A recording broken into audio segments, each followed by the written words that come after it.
The buys tap to bring motivation as they mentor the next generation. 3-on-1 is declining, but there's a silver lining because Shoresy's a karaoke sensation. That fresh produce stand there, that's a beauty. What do you listen to? My favorite murder podcast. Taggart and Torrance podcast. The produce stand. Fucking sexy. You heard the man. It's the Produce Stand, your favorite source for everything in the universe. I'm Al, your host. Tanya and Matt and Jeff are on the mic. Victor is sick tonight. And tonight we're going to sing some karaoke. And just like Dolo, we're feeling blessed to introduce tonight's guest panelist. Joining us from Idaho, he's a professor, which makes him far too smart for this group. He also likes cooking, lakes, forests, silly conversations with his son and wife. He's a good guy. He's a really good guy. Please join me in making some noise for Robby. Who wants to set the tone, boys? Who's gonna fucking set it? Yeah! Whoa! Let's get on the go, boys.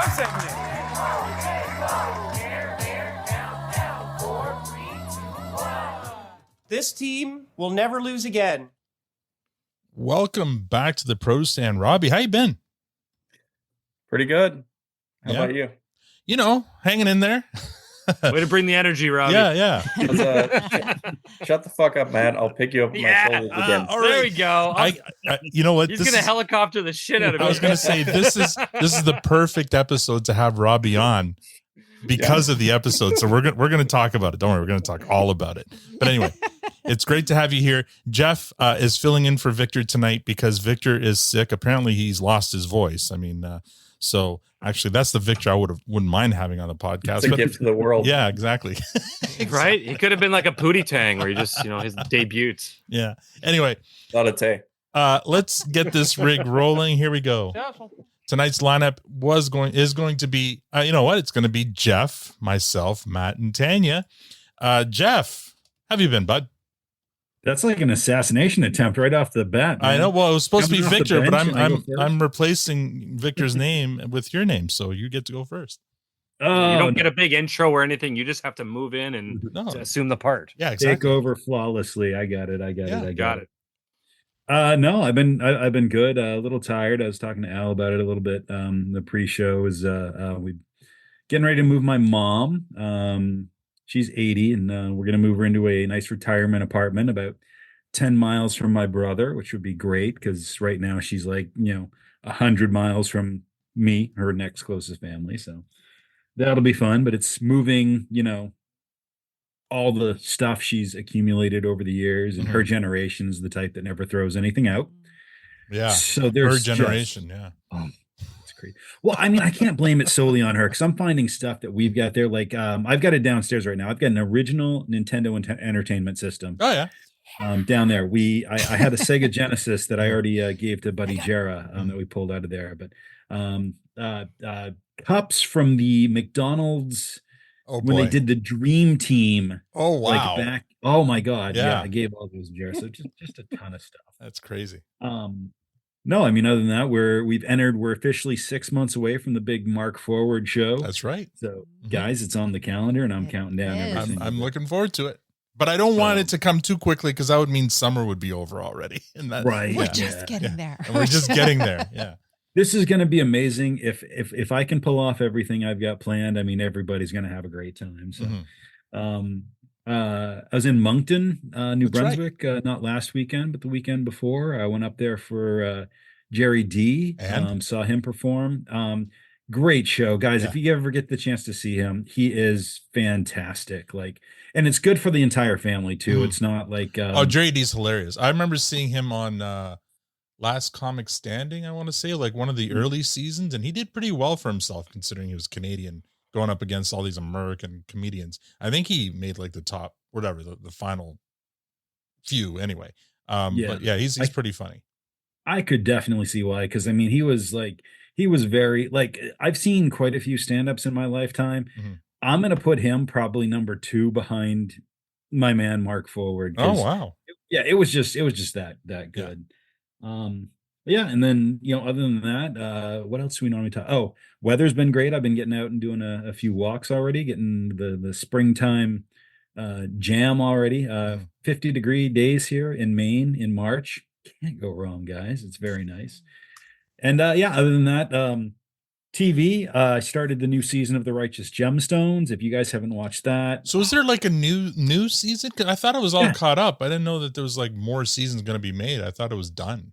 No, season 4 just started. So it's been a couple of years since they released the season. Been a long time, yeah. Final season. Yeah, season 4 started. It was great. Like no spoilers or anything, but the very first episode, it's the origins of the Gemstone family. Oh, okay. And it goes back to like Civil War times, and there's none of the normal cast is in it. No. Bradley Cooper is like the star for that one episode. Really? Wow. Yeah. Oh yeah, it's so good. And then okay, funny story. Yesterday I'm sitting here, I sit down for lunch and I'm going, I'm gonna watch the new episode of Gemstones. I'm eating chicken tenders and tater tots for lunch. And guys, you get full frontal nudity on baby Billy. What? And really? Good Lord, God. And they linger, guys. That was like the ugliest dong I've ever seen in my life. Like, I mean, and it was full. You got the entire ground squirrel going on there, guys. And it was like they lingered on it, and not once, but like twice. Was there any helicoptering? No helicoptering. Helicopter. I mean, you got to remember, baby Billy in the show, he's what, in his 60s, 70s? Yeah, he's up there. They had a body double do it, and they got a 60 or 70-year-old man to do it. Colin on the live stream says, "Yeah, it wasn't a quick shot; it was a full blown minutes." LOL. Yeah, I don't know. They linger, guys. I'm glad you told us that he's not actually a baby, because I don't know the show. Doesn't watch the show. When you said baby Billy, I'm that's like, bad context. I'm like, what? Child porn? What? No, yeah. No. Okay. No, it's Uncle Baby Billy. I'm glad he's a 6-year-old. It's so Are you much glad better. he's a 6-year-old? I'm so much. Yeah, I'm actually quite. It's actually pretty fine. Old enough to consent. Sure. Not the thing you really want to see when you're eating chicken tenders and tater tots. You don't want or to see anything really. Amazing. All right. Well, thanks for joining us. And last minute too, like you popped on the live stream. I'm like, hey Jeff, would you like to be Victor tonight? So thank you for doing that. Yeah. My week or my weeks, because it's been a few weeks now, because like our first review or episode 1 review was like 3 weeks ago. And the week after that, the ladies took over and did the International Women's Day episode, which they did an amazing job. I hope you guys listened to it. It was really good. They had Ashley Nay and Ginger Martini on as special guests. So Victor, I saw Victor on the weekend, and I hope he didn't give me whatever he's got now, but no, I'm feeling fine. Anyway, he gave you kudos. He said that you guys did an amazing job. He listened to it. So anyway, the ladies did an absolutely amazing job. And then last week I was in Regina for work, and the city that rhymes with fun. So many jokes. Yeah, I know. And but I had a good Alan time came there. early in Regina. Yeah, I did. Yes. So. And what else? And then I had a show on the weekend. And as far as TV shows go, we finished Cobra Kai. Yep. And it finished the only way it could have finished. It was actually really well done. It was a lot of fun. And right now, Severance season 2. Oh my God. Oh no, we're not finished, because the season finale is okay. Tomorrow. Tomorrow's the season finale. So we're all caught up with Severance. Can't wait for that. I went down a rabbit hole of the one actress, the one who played the redhead. I forget her name now. Can't help you. Lauer.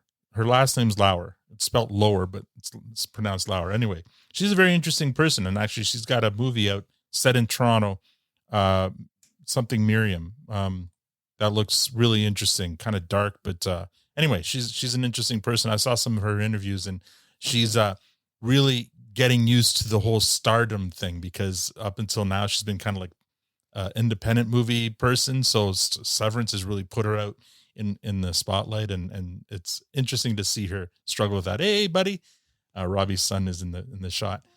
How's it going? How's hockey? Nope. How's hockey? Yeah. How's hockey? Good. Yay. Yeah, you enjoying it? Mm-hmm. Just a little bit. Yeah, you teaching your daddy how to skate? yeah. Yeah. All right, bud. Very cool. It's my new watch. Oh, nice watch. Nice All watch. right. It can play video games. Excellent. I love those watches. I had one of those too. I had a calculator watch too. Anyway, so yeah, that was my last few weeks. Matt, how have you been? Yeah, good, man. It feels like it's been forever. And I do apologize. I haven't caught up on the last couple pods. So I missed the International Women's one, and I will be listening to that. And I missed the Eric interview as well. I haven't had a chance to catch. I'm so behind. Right. We had that so crazy. Yeah. Yeah. A lot's been going on. Mm-hmm. But things have been good. I mean, I was in Dominican last week for March break, and in Canada, this was our version of spring break last week. So Jen, myself, and our youngest went down to Punta Cana for a week and just drank and ate and played on the beach, and yeah, we had a really good time. And got burnt to a crisp. Yeah, which might always settle and turn into tans. Uh-huh. They always look worse than they are. I know some people burn and it's like the end of the world. I burn, it looks bad. I just laugh it off and move on with my life. So I don't know. Maybe I'm just fortunate, or I haven't gotten burnt enough yet. But I'm not trying to do that. The thing this time though, every time we go away, I'm one of those idiots who's like really, for no particular reason, defiant against sunscreen. So I just don't put it on. That's not smart, dude. I know. I'm recognizing this. So this time Jen was like, Matt, enough's enough. Put on the fucking sunscreen. I'm like, okay, no problem. I'm like, we're on vacation. I don't want to be fighting about it all week. So I literally put it on like 3 or 4 times a day, like crushing sunscreen. And I still got burnt. I'm like, I did my part. Imagine how you would have been if you hadn't used sunscreen. Well, here's the biggest question. It's like Schrodinger's cat. If I hadn't worn sunscreen, would I have burnt? Yes, you would have. Absolutely, Matt. You would have been as red as that Rush Rancid t-shirt you're wearing right now. Yes. Would you like to talk about that since it's been a while? So, yes. Right now I'm rocking a Rush Rancid t-shirt, aka Plywood McNeil. That's his wrestling handle. That's the Vape Lord from the Skids. Myself, Colin and his wife, who Colin's on the live stream, and Victor's son, all went and saw a wrestling event in Hamilton, Ontario. And let me tell you, if this is the standard of wrestling, I'm in. Like, this was fun. It was not what I expected. It was a bloody massacre. I felt like I was in the biggest D-Gen convention I've ever walked into, but I was kind of for it. It was a special experience. You shared some extreme videos on your IG. That was some. Tanya couldn't even look at them. She's just shaking her head, going, "I'm glad I didn't go to that." Tanya, you would have been scared. Like there was one point where I look over and William, Victor's son, hands me a end of one of those long fluorescent tubes, light bulbs. Yeah. He had like the end, like the circuitry. So here, I'm like, where'd you get that? He's like, it was in my lap. Right. I shook my arm one point and some thumbtacks fell out. Like this shit was going everywhere. Breaking fluorescent tubes over each other's heads. That's so dangerous. Yeah. It was, and I remember reading there was like a disclaimer before you went that said, we make every effort for safety, but please be aware by signing this, you acknowledge that you fully accept the risks, right? But it was fucking fun. Do they hand out goggles? Yeah. Do you have like eye protection? No, nothing. There was one lady across from me. Like we were right ringside. Not that it was a big place. It was actually a really cool venue. But there's a lady across. Clearly, she had been to these before because she had like one of those like green poker visors and full on like science goggles on, and it was awesome. So would I go again? Probably. Would you take any of your boys? No, well, maybe Riley, my oldest. I probably would. I would give him big warning that he will never be able to unsee what he's about to see, because that was the statement of the day. Was there blood? Lots of blood. Yeah. Was there blood? There was more. Yeah, I don't know. There was a guy walking around. I don't know what he was trying to accomplish with a little tiny jar of hydrogen peroxide, scrubbing little blood spots on the floor while the wrestling matches were going on. Like, I don't know. It was like wiping before you poop. It didn't make any sense. They wanted to make sure they got their security deposit back from the venue, man. Yes. Was there blood? There was only blood. That's crazy. What? So I don't even understand. yeah. I don't understand it. No, I Yeah. couldn't. Yeah. No, couldn't. So, You and sorry, there's yeah. there's lots more, but I'll stop there just because it's there's save more for next week because there's a lot going on. Like you've even been watching wrestling on Michelle on the live stream. Great. Skin cancer and mercury poisoning. By the way, that's not that's no laughing matter, man. The mercury, but do those fluorescent tubes have mercury in them anymore? I don't think they do anymore. The fluorescent. We had this conversation. Yes, no. Victor was of the impression that no. And he's Mr. Periodic Table, so I don't know. I feel like when I'm not even exaggerating, those fluorescent light bulbs, I think they probably went through about 1,000 of them. Yeah, they were all over this. It was ring. ridiculous. Instead of ropes, they had those the tubes and stuff. Yeah, I just had a Tourette's moment there. So yeah, you would have hated it. Actually, it would have been fine. There was a balcony, so if you went up and stood on the balcony, you're in safe zone there. No, I can't.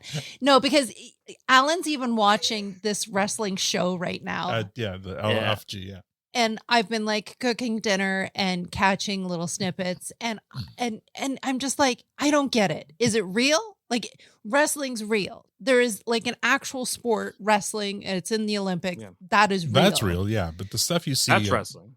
WWE. But I don't understand. I don't understand it. Then I don't. Anyway, the results are predetermined, but what is happening is very real. Mm-hmm. I feel like Jeff would agree with me. It takes skill not to get hurt, for sure. It does. And that's more what it is, right? Yeah. I mean, the type that Matt went and saw, like I had like I think one of those matches because that wasn't really my thing. They're fun as hell. They're entertaining as hell. Don't get me wrong, but it's really like you just go there to make as big of a spectacle as you possibly can. Yeah, but it's, I mean, as far as wrestling goes, like, the results are predetermined, but how you get there, that's the art of putting together, telling a story, making a good match. Mm-hmm. There's an art to it. It's more than just guys beating on each other. Is it choreographed? Like, is it choreographed? Very much so. But do you practice it like an actor would practice run their lines with a partner? Yeah, to an extent, but I mean, once you well, become you watched seasoned, Glow with me. Remember Glow? It's the same thing. They kind of figure out here's what we're going to do in general terms. It's not going to go exactly the way, but yeah. Well, what I can quickly say, so we did have a chance to talk to Plywood like I bought this shirt from him. He in between they had an intermission. He was selling some merch and off to the side, so we went over and said hello, and he knew who we were. It was great. We had a nice little chat. Yeah, I wish. And this was his inaugural death match, as they call it, right? And I'm like, so what do you think? And his answer was, oh, I actually thought it was going to be way worse. I'm like, way worse? God, like, were you expecting to lose an arm? Like, what the fuck, man? But it was fun. Nice. Would I go again? Yes. I am so glad I said no. I'd like to. And Colin says the next show is in May. I know he's already so. May 18th. I gotta check the calendar. I'm tempted. To go. If you go, I'm fully like doing the green visor on you. He's coming in a hazmat suit, and you're gonna have and I just see here the dust from the tube. Who's this? Colin. It's Colin. Yeah, is seriously bad to breathe in. Yeah, you would be going hazmat. Like there would be. What was that mask? Remember that Plywood wore? Didn't he have a mask? Yeah, in the had show? the gas mask. You'd have that. You'd have that. How have you been, honey? How have I been? Jeff, it's so fantastic that you're here because I feel like I have been like drawing from you, and I went into a deep dive of Gilmore Girls. I've been on this Gilmore Girl path for a while. And I guess I may have clicked into like an article or two, and now all I get is articles. Like I just every time I open my phone, there's more articles on Gilmore Girls. And I found out I'm 40 minutes away from the pilot episode where they filmed the pilot episode. Where? And now I have made plans to take my daughter, and we've done nothing but talk about it. Where's Gilmore Girls shot? The pilot was in Unionville. Oh. Yeah. But the show was shot in the U.S. Somewhere else. I don't know exactly where I know where I'm going to Unionville. I know I'm going to. That's not too far away. Which was the In pilot. fact, anyway. I was going to say you're welcome to come with us if you want. I'll think about it. Anyways, yes, I was like channeling you, and I was like, oh my God, I'm like, I was looking at the different places and all the story, and yeah, it was very cool, and I can't wait to do it. And this is how giddy you get going to all your places and seeing all the movies, I'm sure. So yeah, I'm really looking forward to that. Yes, go ahead. Go ahead. You just triggered something I want to circle back to. All right. Nothing really much else is happening. You were gone. It was March break. Kids were home. That was a juggling act. Yeah, March break's over. We finally started getting some warm weather. Oh yeah, we had like all 4 seasons today.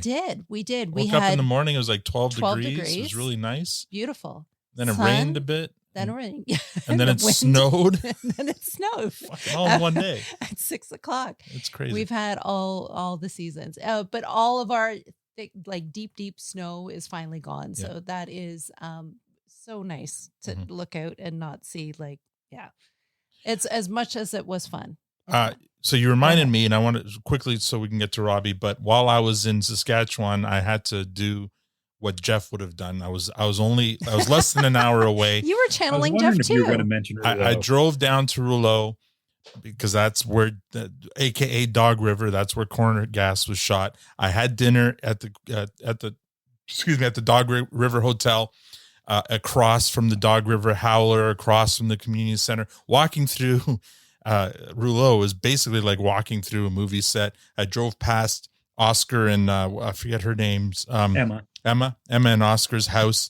It's in ill repair. Actually, the whole thing isn't very well kept. Sadly, they don't. I like the lady at the hotel, because I had dinner there. I asked her, "You still get a lot of like people coming through?" And she said, "Yeah, every once in a while we'll still get somebody coming through." But like the gas station and cafe are gone. The grain elevator burnt down. The stuff that is there is kind of not being upkept, which is kind of sad. So that's too bad. Yeah, it's too bad. It's like, I don't know. I feel like Marcus and I have both always said, if we ever win the lottery, we were going to buy Rouleau and just restore everything. It's a quaint town just off a highway. I mean, it's weird though. And I wanted to talk to a local there about this because it felt fake almost. Every single person to a person that I saw out walking that day, and it was a really nice. It was, I think, the first time I saw sun while I was in Regina. They all waved at me as I was just driving through town. Anyone who was out on the street looked at me and waved, and I'm like, do they think they know me, or do they know that I'm an outsider and maybe like? Am I in the Truman Show? They've all agreed. It felt like you were driving through the Truman Show. It felt like, does everyone agree that if there's an outsider, you're going to wave regardless? Even like young people, it didn't matter. They all waved. Like, This is really weird. I kind of felt awkward waving back, but I did. Anyway, so I just wanted to say that it was cool, but a little sad because I was hoping to, take a picture in front of the gas station or whatever, but it's no longer there. And, but there is you can go there. There's like a sign, and then there's like a QR code you can scan, and then it's like your own little walking tour of Dog River. It'll take you to the hotel, to the Howler, to the parents' house. But even the parents' house is like, whoever owns it right now, there's like a blanket for a curtain, and like it's just in disrepair. It's kind of sad. This is too bad. Yeah. Anyway, Robby, it's taken us a while to get to you, but how are things in Idaho? That good, eh? Same as let's ignore the macro level. Yes, please. We're trying to stay focused here, because you're right. If we looked at all the outside stuff, we'd go crazy. Yeah, micro level. We're past spring break. We're at the end of 10 weeks into a 15-week semester, so things are moving right along. A lot of crazy things at my university. We just appointed a new president. We're approaching a new chancellor on another campus. I'm on a search committee for a new chair for my department. So there are all these like huge changes coming, you know. I'll give a shout out to my wife. Dr. Brittany Cooper was just promoted to full professor. Oh, nice. The highest rank. Congratulations. Of the tiers of professors. She's a rock star. She works way harder than I do. She's amazing. So that's so cool. So give that. But yeah, things are going well. We, you know, our weather has been nuts. Snow one day, 50 degrees the next day. Yeah. Just I don't know what that is in Canadian units. But it's been nuts. We did, because people have been talking about TV, we did start watching a new TV show that we got a recommendation from a friend, and I think it's kind of it's a sci-fi show, that Sci-Fi Channel. It's called Resident Alien. Oh yeah, I've been watching that. Actually, Jeff turned me on that. Yeah, Alan Tudyk. Alan Tudyk, who is like never disappoints. He's always his physical comedy in that show is unbelievable. It is, Jeff. You're correct. So that's what we've been watching, in addition to trying to finally wrap up Shameless, which is one of my favorite shows ever. So that's what we've been doing. Watching a whole lot of hockey. I know on when you guys were talking episode 1, you guys were talking about Four Nations, and we watched that. That was really fun. The charity game in LA for the wildfires. We got to see TR and Jordan in that show. Nice. Or in that. Wait, you saw it live? Did you go to the games? No, we watched it on TV. Oh, on but TV. It was just cool to see Terry, Ryan, and Jordan show up in that tournament and play. So that was fun. Just lots of hockey. James is through all of his. Tanya, are you laughing at me? No. Her headphones keep on crapping out, and I'm like jiggling the cable, and she's giving me thumbs up or down. I lost most of rude, everything that you Tanya. said. I'm sorry. What's happening? No, I just keep looking at your face and like, what am I doing? You're not doing anything. This is happening. I'm giving Alan like dead. My headphone is dead right now. I need to get new my headphones. hand was down here. I didn't want to disturb. My apologies. How's James enjoying the hockey? How's he doing? He's through his. They're with our youth hockey board. They're required to do like 2 sessions of essentially practices. They go every week and they just do drills, and he's through those 2. So fall, when the rink comes back, because they shut it all down in the summer because we get long stretches of 100 degrees, and they can't keep the barn cold enough to have.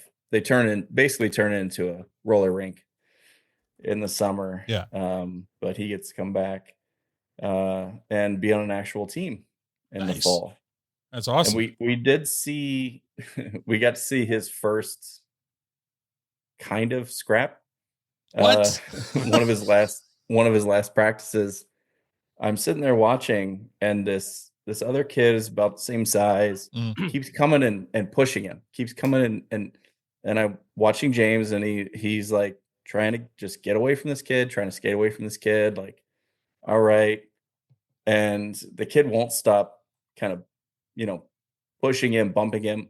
And finally, James turns around and just fucks him up, just cross checks him into the ice.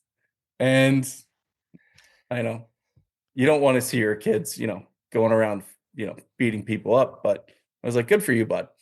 You want to see him defending himself, which sounds like it was what he did. So that's amazing. Man. That's awesome. He came over afterwards, and I was like, were you guys just playing? He goes, oh no, he was mad at me. I was like, why? He said I took the puck away from him. It was a drill where you're supposed to take the puck away from each other. Right. Oh my God. So and I guess this kid got mad about that and wouldn't stop, hassling him. And he turned around and fucked him up. And I was like, yeah, cool. Good for him. My kids aren't fighters, but I've always said to them, if I ever hear you started it, you're in trouble. But if I heard you finished it or defended yourself, I have your back. Like, yeah. Sorry, that's the reality of it, right? Like, I was never more proud of my girl when she was doing Taekwondo, and her first time sparring is a smaller boy, but anyway, she made him cry. And she felt terrible. She felt so bad that she actually quit Taekwondo right after that. Yeah. But anyway, the one time, her first time sparring and last time sparring, but she won. She made a boy cry. But then she does this stuff, like she was on the schoolyard and there was this boy saying that they had that area first and wanted her to move, and she's like, no. And this kid got in one of her friend's face. She inserted herself between the two, and he ended up punching her in the face. And she was standing there defending her, like making sure that her friend didn't get hurt with her own face. I'm like, girl, let's just stop. I'm like, this is not how you do it either. I'm like, you don't want to hurt someone, but I don't want you getting hurt. Like, let's just, yeah. She was, kids. Anyway, let's, we're here for a reason. We're here for a review recap. So let's get this started. Previously. Last week I was in Regina recording stories for my work podcast. Yes, we were open, so we took the week off. The week before, the ladies took over for a special International Women's Day episode, and they had a couple of VIP guests from Shoresy, the Shoresy crew, Ginger Martini and Ashley Nay. This week, we're back to our recaps and reviews of Shoresy 4 with episode 2, Blueberry Buddies. Jeff, are you ready? I'm ready. I'm ready. Matt, are you ready? Let's get on to go, boys. Tanya, are you ready? Let's go, boys. Robbie, are you ready? What it do, what it does. All right. Get fucking going. Yeah. Let's get on the go, boys. All right. We open with the Sudbury AAA Lakers graduating players recording messages for their video yearbook. The boys are instructed to say their name and where they're going off to play and what they like about being Sudbury Lakers. So we start with Mason. He's played by Chase Coughlin from Toronto, who's a current OHL player for the Sudbury Wolves. This is his first acting gig. Mason answers very mechanically that he's going to be playing for London, and his favorite thing about being a Laker is being with the boys. The director asks him to try again without saying so much. He does, while sounding even more mechanical. Next up is Jack, played by Isaac Cragton. He's a Canadian actor, pretty good dancer too, actually, if you check out his Instagram. He's known for movies like Luckiest Girl Alive with Mila Kunis, The War with Grandpa, that's Robert De Niro, Uma Thurman. Like he's got some bona fides. And the kids show Odd Squad. Jack is going to play for Barry. He likes being a Laker because they taught him the skills to get to the next level. And then there's Carter, who's played by Xander Roy, a longtime Sudbury resident and former hockey player. This is his first acting gig. Carter's going to play for Windsor. At first, he says his age, but then the director asks him not to say it because it sounds like a dating profile. This only results in Carter saying it every time. Carter then gets flustered and can't finish his message. And then finally, we have Caleb, played by Eric Flasing, a Canadian actor, writer, and producer. We interviewed Eric a couple of weeks ago. Check out his film, Older Every Day. It's really, really good, considering it's his first time. Caleb is much more comfortable and charismatic in front of the camera. He's going to play for Ottawa. His favorite thing about being a Laker was the brotherhood and opportunity to come to the rink to improve on his game and himself. This was what the director was looking for. So she starts again from the top. My name's Mason. No ums. Fuck. No swearing. Strong start, Mace. Worse than cards, boys. You're awful, Mace. Bro, you're so bad. You were the worst. Focus. So bad. Let's go. My name's Mason. I play for London. And my favorite thing is being a Laker, is being with the boys. My name's Jack. I'm going to play for Barry and learning skills. Okay. It's my favorite thing about being a Laker. My name's Carter. I'm 18. I'm going to play for the Lakers. You're going to play for Windsor. Practice makes perfect. Okay, Caleb, and then we'll go back down the line. I'm Caleb. I'm going to play for the city of Ottawa. My favorite thing about being a Laker was the brotherhood and the opportunity to come to the rink and prove on my game and on myself. Legend. Carter, let's see if we can get a clean one. They go through the lineup a couple more times until they finally get a good enough take, and we fade to the title card to the tune Stars by Burns featuring Steve Winwood. There's the title card. There's your cold open. Jeff, what did you think of that cold open? I really liked it, but it gave me a little bit of anxiety because I liked how real the boys felt. It was very real. Yeah. None of that felt like they were reading lines, you know. And I mean, Caleb in particular, like that Eric Fleesing interview you guys did was amazing. Like he seems like a really good guy. Caleb, I was like, I kind of want to punch this guy because he's too polished right off the bat compared to the other boys.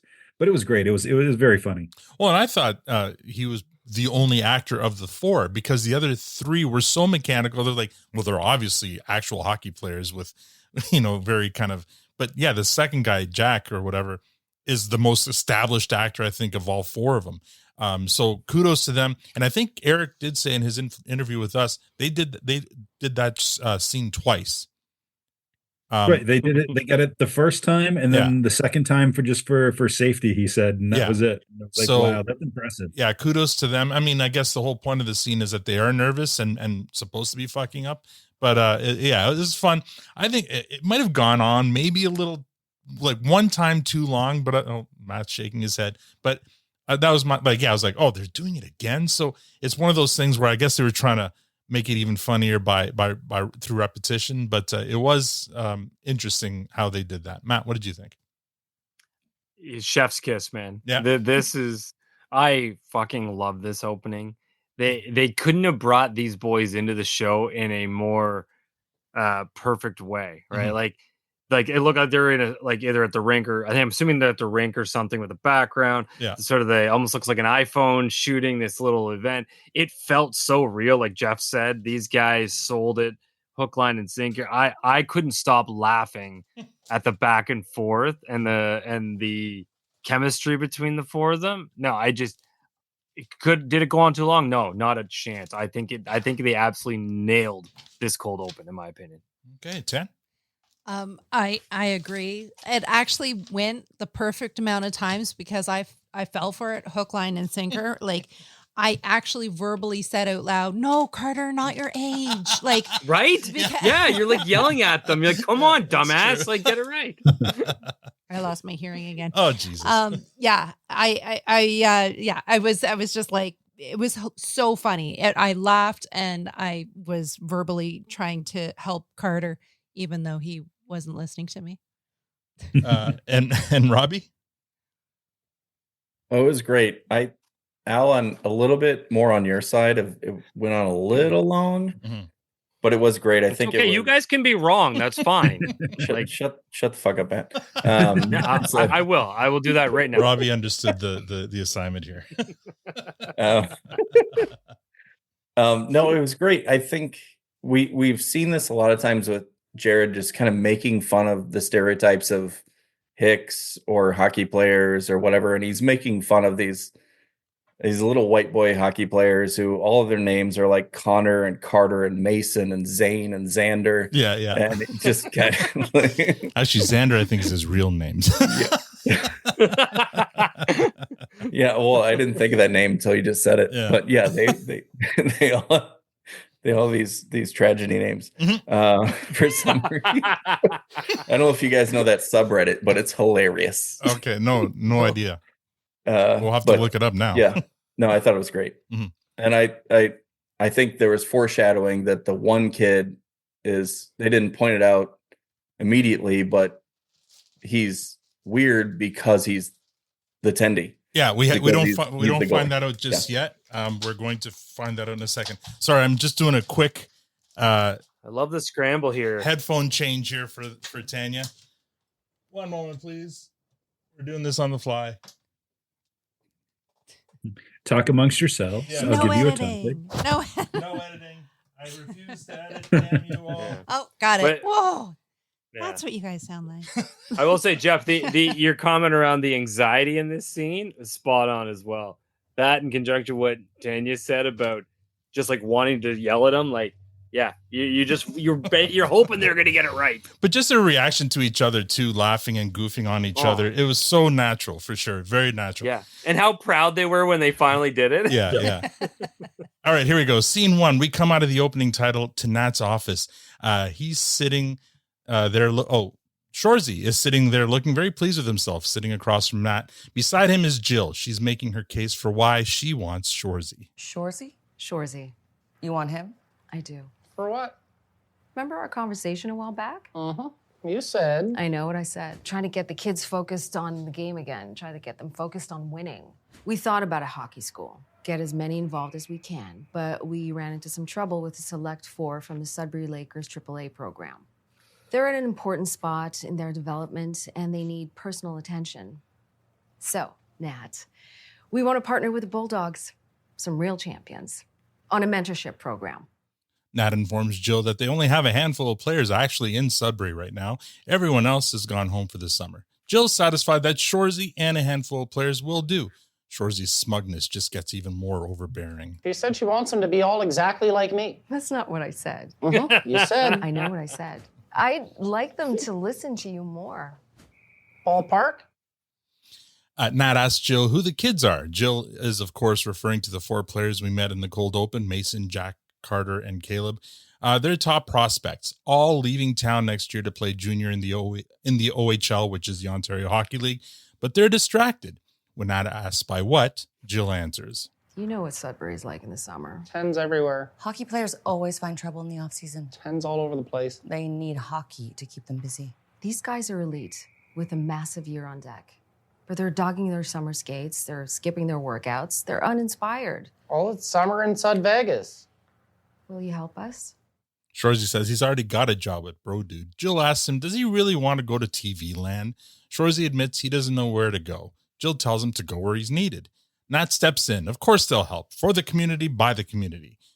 Jill thanks her, but Nat thanks Jill. This couldn't have come at a better time. Her guys are out acting like idiots too. This will keep them busy. Their sponsors will be lined up to chip in for a youth mentorship program. One in particular. Shoresy asks who. Next scene, cut to Nat's back patio. The sluts are all sitting across from Nat and management. Meeg introduces their mentorship sponsor. Not Eddie, not Gloria's, Gonga's, or even Michael's personal favorite, Ashley Home Store. No, the sponsor is, of course, the Blueberry Festival. This gets an oh fuck from Shoresy. Meeg says they signed on enthusiastically. Michael's is the first to react. Okay, I'm officially excited. What's in the I box, can't tell Dad? you how much more you bug me when we're not playing hockey Okay, together. geez. I have absolutely no use for you if you're not stopping pucks for us.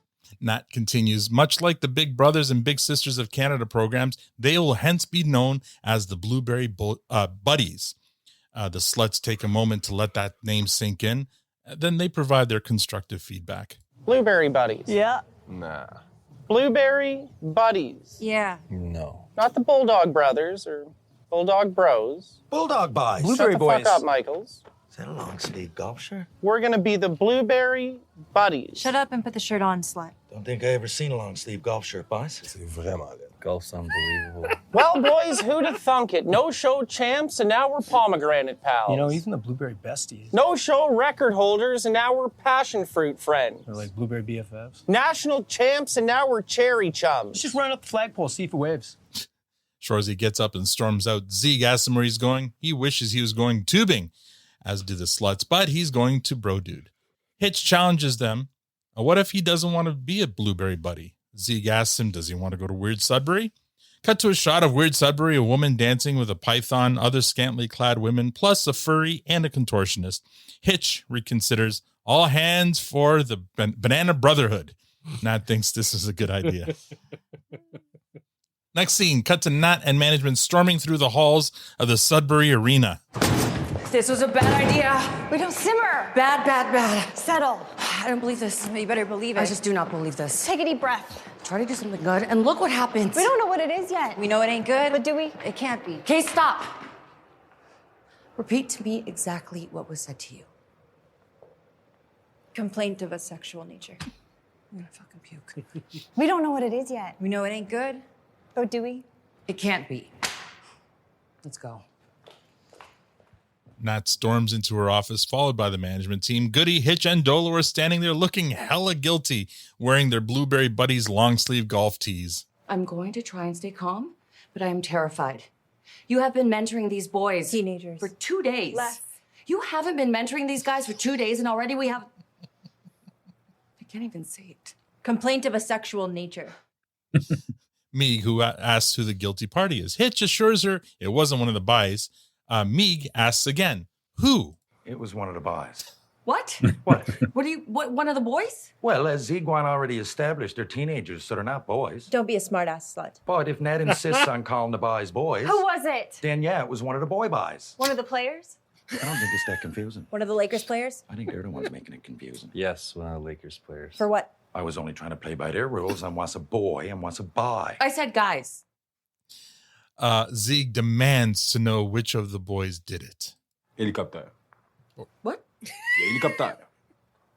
What is hélicoptère? Ouais, on va, ça pas c'est quoi un asti hélicoptère? Je parle pas espagnol, Gouli. Try with more of an H. Hélicoptère. Helicopter. Hélicoptère. Helicopter. What is that? I don't know. I do. Show me. I can't. Quand tu te prends la cage dans la main, tu commences à tourner comme un hélicoptère. I'm gonna need that in English. So when you take your dick in your hand and you swing it around like a helicopter. Now I understand why you can't show me. Where did it happen? In the dressing room? Were there girls there? Why would there be girls in the dressing room? Fair. It's not Ted Lasso.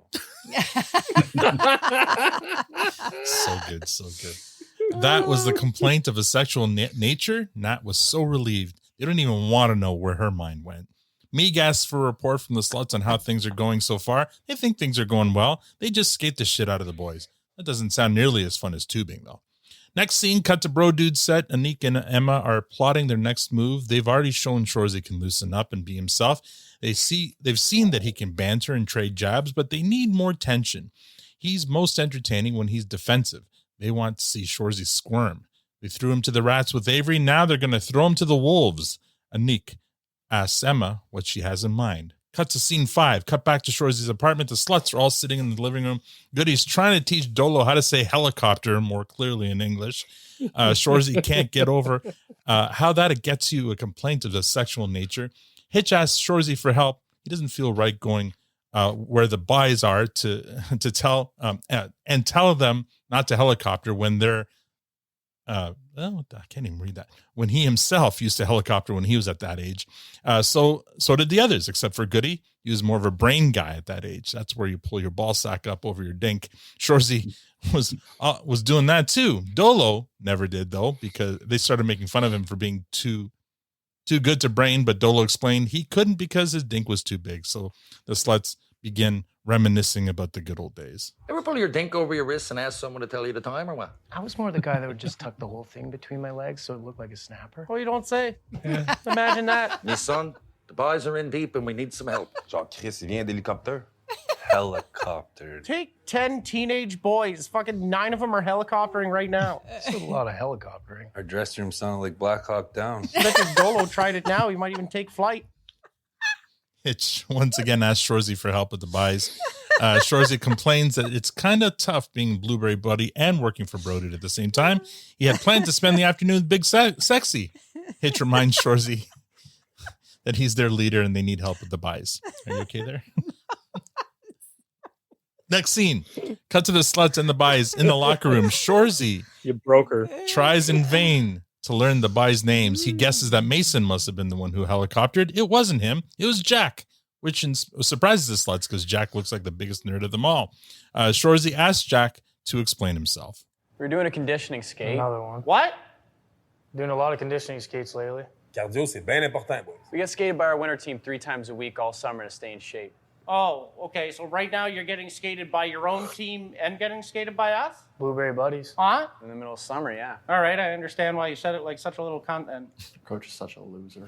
Idiot. I like the skates because I can literally feel weakness leaving my body. You're the goalie, right? Yeah, the goalie, right? Goalies are always weird. Michaels, control your guy. Caleb, shut the fuck up. Finally, Michaels has someone he can piss on. Oh, man, that must have felt good. Mason says he wishes they were tubing. Finally, something they can all agree on. The sluts love tubing. Shoresy asks Jack to continue his story. Jack says he didn't want to do another conditioning skate, so he helicoptered in the dressing room before trying to get sent home. Shoresy's confused. Why would he get sent home? Jack replies matter-of-factly, for showing his dick in the room. Shoresy still doesn't understand. It's a dressing room. Jack replies, you're not supposed to show your dick in the room anymore. Now Michaels chimes in and asks why, so no one feels uncomfortable. Shoresy's still confused. You can't get undressed in the undressing room. How do you get dressed? Caleb answers, you're supposed to wear an undergarment to the rink that never comes off. Shoresy asks, even in the shower? Mason tells him no one really showers anymore. Shoresy is getting increasingly agitated. You come to the rink, you're wearing an undergarment, you skate in it, you sweat like a pig in it. Yeah, they skate the shit out of us. Sometimes guys puke. And then you go into the dressing room, you don't shower, you don't wash, you just pull your jeans on over this sweaty undergarment and go home? Most of the boys wear jogs, not jeans. That's fucking disgusting. Ça m'écoeure. That's fucking... Crotté. Why? So no one feels uncomfortable. Oh, so no one feels That's some gutter shit. That is an overreaction. Crissement dégueulasse. What about your hygiene? Definitely don't want to be going straight to your old ladies after. What about your fucking pride? What, do you just walk into the lobby after to sweaty nut stew? It's not our rule, gentlemen. What about your self-respect? I just crack a window in mom's car on the way home, sit in your cock and ball soup the whole way? We didn't make it up. So no one feels uncomfortable, okay? So no one sees a dink and jumps off a bridge. Mm-hmm. You all have to behave like actual degenerates. It's not a rule, man. Calm down. Hitch says there are a lot of adults thinking about boys and their dinks buys. Michaels adds that a lot of kids have problems with BO. Goody suggests Aqua Reef Old Spice. But Shoresy is still fixated on the overreaction. My gay buddy got his first erection in a dressing room. That's almost a counterpoint, old man. If it weren't for seeing dinks in the room, he wouldn't know he was gay. Well, he probably would. Watch out, why boys feels uncomfortable. Probably He's not would. fucking uncomfortable now. He's fucking all sorts of... He's over in Spanish Africa fucking ass right now. Michaels asked the boys who complained. There was some idiot parent trying to get their kid more ice time by complaining about the other kids. Next scene, cut back to Nat's deck. The women are trying to figure out how the sluts can get an invite to Weird Sudbury. To their credit, they've taken their foot off the gas on the cup celebration tour. They're being less conspicuous. Not asked where they've been. They've been to the Water Tower, Northern Exotics, and the Super Stack. Now, production note here. Water Tower is pretty self-explanatory, but the Northern Exotics is a pet store and animal rescue. Their facility largely houses rescued reptiles that are relinquished or abandoned. And the Super Stack is the tallest chimney in Canada and in the Western Hemisphere, and the second tallest freestanding chimney in the world. It was built in 1972 and decommissioned in 2020. It's currently being dismantled. Back to the ladies on Nat's deck. Meeg suggests the nutty idea of taking a break. It's the off season for them too, after all. Nat assures them she'd rather be doing that, but it's important they make sure the guys aren't out choppering their dicks all around Sudbury. Zieg maintains that hockey shouldn't be an all year round gig. It shouldn't be for all the time. Nat's just trying to give back. Zieg says there's time for hockey, and that's called hockey season. Too much hockey is a good way to stop enjoying hockey. Nat asks them both if they like being at the top because this is what it takes to stay there. Next scene, back at Bro Dude, Emma and Nick are ready to get Shoresy's kitchen for the next segment of 3-on-1. Sitting in the third chair are Tessa Bonham, who we all know from the questionable call segment. Tessa is joined by Kenzie Lalonde, former player, a TSN reporter, and play-by-play hockey announcer, and Megan Chayka, a Canadian data scientist and co-founder of the ice hockey and analytics firm Stathletes. And Nick introduces the topic, which is Professional Women's Hockey League. The four ladies talk about how important the PWHL has been to women's sports, adding to all the advances made in women's soccer and basketball as well. They're finally seeing coverage of women's sports getting close to equal coverage to that of men's sports. And Nick turns to Shoresy for his opinion. Shoresy, I'm sure you caught some women's hockey this year on TSN. Yep. What'd you think? It's pretty good. Pretty good? Yeah, they take some big runs at each other. So you'd agree? With what? That the women's game is every bit as fast and electrifying as the men's. Did somebody say that? I did. Well, it's definitely not as fast as the men's. Tessa? Kendall Coyne's pretty fast, but I mean, sure. But it might be as electrifying depending who you ask. What do you mean? Well, some people might find the women's game more electrifying. Like who? Lots of people. Give me an example. Like a little girl who dreams of playing in the PWHL when she grows up. But certainly not limited to. To what? To little girls. I'm a bit turned around here. Appreciation of the PWHL certainly shouldn't just be limited to little girls, right? I don't know what's going on now. So what do we do if we want to make our game as fast and electrifying as the men? I don't know. Sure you do, Shoresy. You're the expert here. I played senior whale shit hockey. But you're of the opinion that women aren't as fast. He didn't really say that as a generalization. Yes. Yes. Tessa jumps on Shoresy, asks him how the women can make the game faster. Shoresy doesn't know or doesn't want to answer. Either way, he's getting increasingly uncomfortable. He finally gives in and makes a suggestion, but then immediately regrets it. Make the ice smaller. What? I said I didn't know. Sounds like you do. I don't know, it's just a science thing. What science? Fucking neutrons and beakers. What are you talking about? Fucking nucleuses and chloroplasts. I'm a data scientist. Fucking mitochondria. What science are you actually referring to? I don't know, physics? Physics? Yes. No. Do I mean biology? No, you don't. Do not go there. Why do women have to play on smaller ice? Why don't men play on bigger ice? Sometimes they do. It's called Olympic side. Yeah, I know it well. Shoresy won gold on it with the Canadian women back in 2010. I know, it was one of the greatest moments of my life. That was kind of sweet. Yeah, but then when the men won gold, it was the greatest moment of my life. And you blew it. Controversial statement, Shoresy. Why is that controversial? You got questions? He's got answers. Hold on. No more questions for me. That's all for me. That's all for me. And that's all for 3 on 1. Holy. Holy. Oh, we got a moose sighting in Matt's office there. Moose. Anyway, scene 9, cut to the front of the Sudbury Arena. The young players are leaving after practice, followed by the sluts. Hitch is complimenting them on their great work when he notices their moms. Goody and Dolo also take notice. They're all hot, and they're all looking back at the sluts with great interest. The sluts watch as the moms and their sons take off in their SUVs. Cut to Shoresy and Laura Moore walking along the sidewalk somewhere downtown. Shoresy's telling Laura about his bro dude ambush. He just doesn't care enough about being on TV to put up with that. He'd rather be tubing. The two enter the bar called Little Montreal. A production note, Little Montreal is an actual place in Sudbury, and I do believe our guest Robby spent a little time there along with some of our other listeners, and there may have been some karaoke. Never heard of it. But we'll get to that in a second. Next scene, back to the front of the Sudbury Arena, and the sluts are still hanging out in front, presumably talking about the boys' moms and how hot they were. And when Nat and management exit the arena along with Michaels, the sluts ask the women if they're going to join them. Nat asks where? Little Montreal. Michaels acts incredulous that they don't know what happens at Little Montreal on Wednesday nights between Shoresy and Laura Moore. After some teasing back and forth, Michaels finally tells them. Every Wednesday night, Shoresy takes Laura downtown and sings her karaoke songs.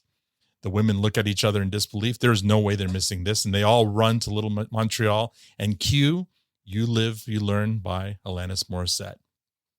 Next scene, cut to the bar. Shoresy is on stage. Laura is sitting alone, but is quickly joined by Nat, Meeg, and Zieg. The sluts watch from the bar.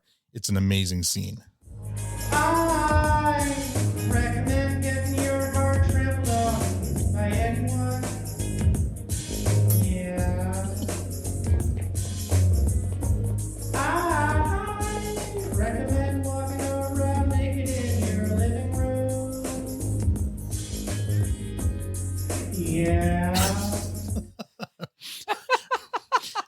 At what point, Hitch doubts whether Shoresy is going to hit a certain high note. And when Shoresy hits it, the sluts go crazy. Then Nat and Meeg join Shoresy on stage to sing backup. Then the high note comes up again. And again, Hitch doubts Shoresy will hit it. And once again, he hits it. And once again, they all go crazy. While the music still plays, we cut to Nick and Emma at Bro Dude editing the day's footage and being really pleased with the results. Then back to Little Montreal. Alanis Morissette? Legend. You're something, man. On Canada's Mount Rushmore with Shania and Celine. I gotta go soon. Well, maybe I go with you. You can't come home with me. My kid's there. All right. So let's go in the parking lot for a little bit. And we fade to black. Oh, why'd you cut it right there? Just feeling it. We may hear this song again a little bit later. All right, don't worry about it. Kind of figured.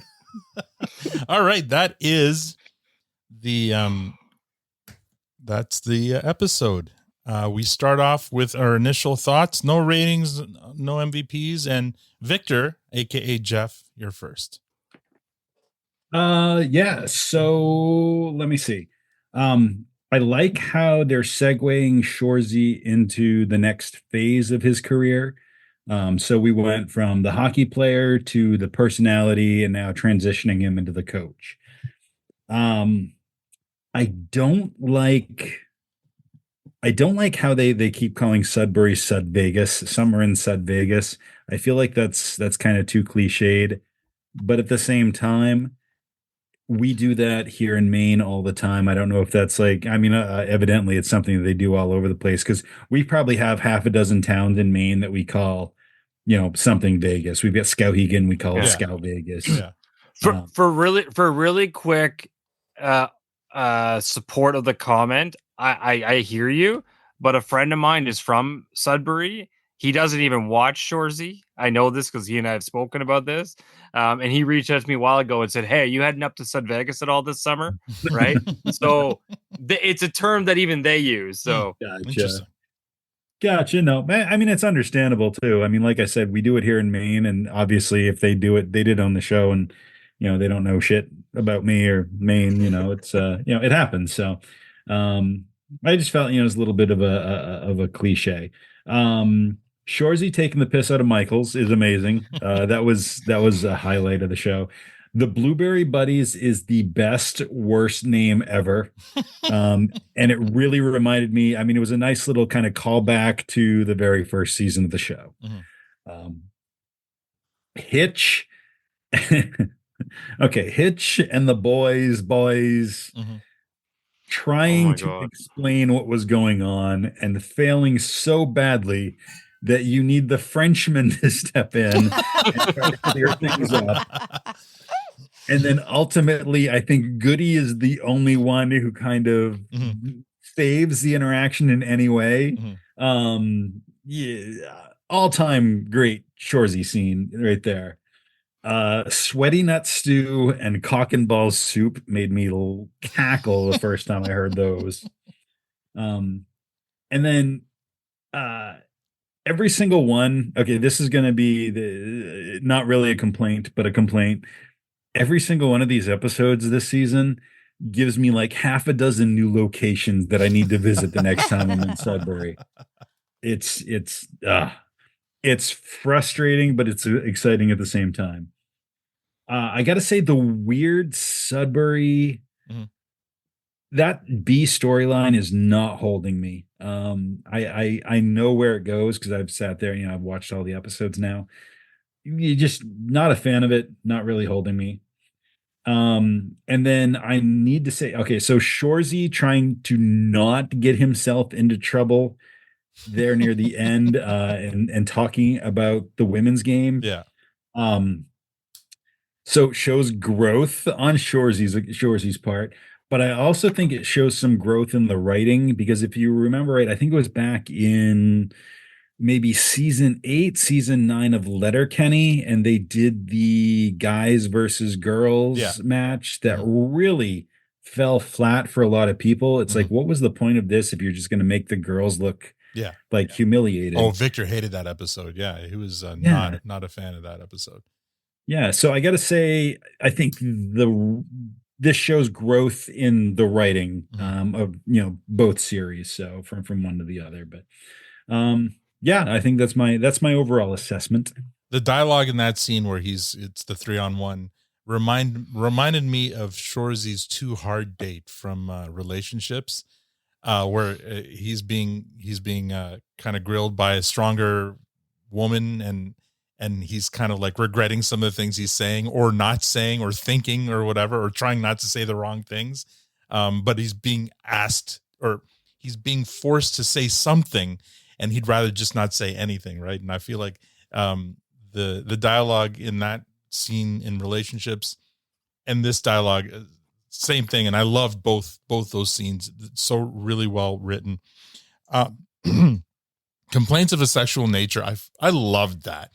Because Nat goes from this was a great idea to right away this was a horrible idea, and she's storming through the hallways with Megan Zieg, and like that part was I loved that part, and how guilty the Goody, Hitch, and Dolo looked when they were standing in Nat's office, like they're like high school kids in the principal's office. So well done. I love that the sluts are getting a little bit more stuff to do, and the delivery of these lines. Every time tubing is mentioned, I love how excited Dolo gets. Oh, tubing! I love tubing. Like whatever he says in French is just so funny and hilarious. I forget who said this early on before we started reviewing these. Somebody who'd already watched through. Somebody made the comment that they must have had a much bigger musical budget.